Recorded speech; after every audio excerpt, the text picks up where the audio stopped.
a government shutdown is not enough, NFL owners and players tomorrow heading back to court to try to prevent cancellation of the 2011 football season. As you know, the two sides have been battling for months. The biggest issue, of course, has to do with the money. Owners want a bigger slice of the league's $9 billion annual revenue. They also want to extend the season from 16 games to 18 games, which would kill everyone. Actually, it would bring in even more dough. But the players' union has said no way.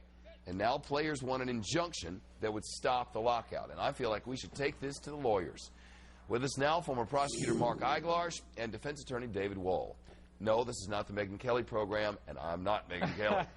Eiglarsh, what do you think of this? Yeah.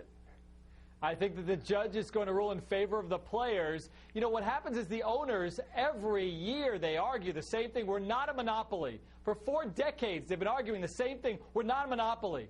And the Supreme Court ruled that you are, 9-0 decision, you are a monopoly. This would cause irreparable harm to the players if there was a lockout. Some of them only have careers for 3, maybe 4 years. It's time to say you are a monopoly, and let's resolve this. David?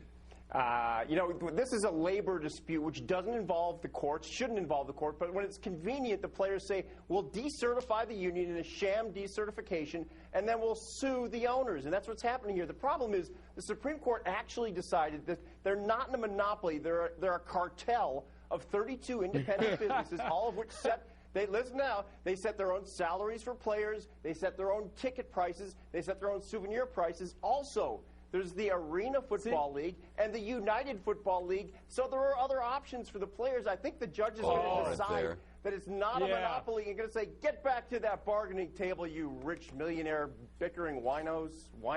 That was dangerous territory. Go on, Eiglarsh. Those other leagues are real comparable, David. And why don't they just start their own league while they're at it? Maybe. Even you have difficulty calling this a monopoly. Say it. It's like the definition of insanity. We continue over and over again to expect different outcomes when you argue that it's not a monopoly. It's like me and my wife watching Titanic over and over again, expecting the Leo character to live.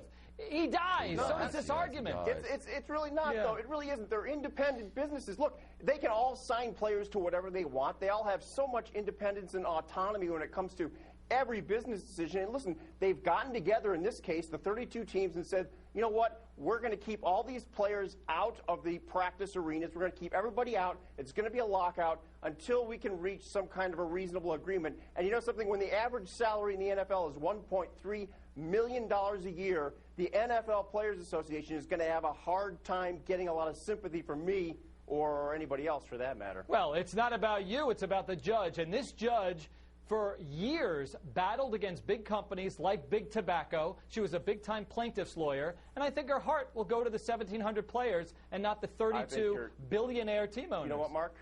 You're absolutely right, Mark, but here's one thing. This will be automatically appealed by the owners. It'll go to the 8th Circuit Court of Appeal, a notoriously conservative court, and they will expect to be siding with the owners in that case.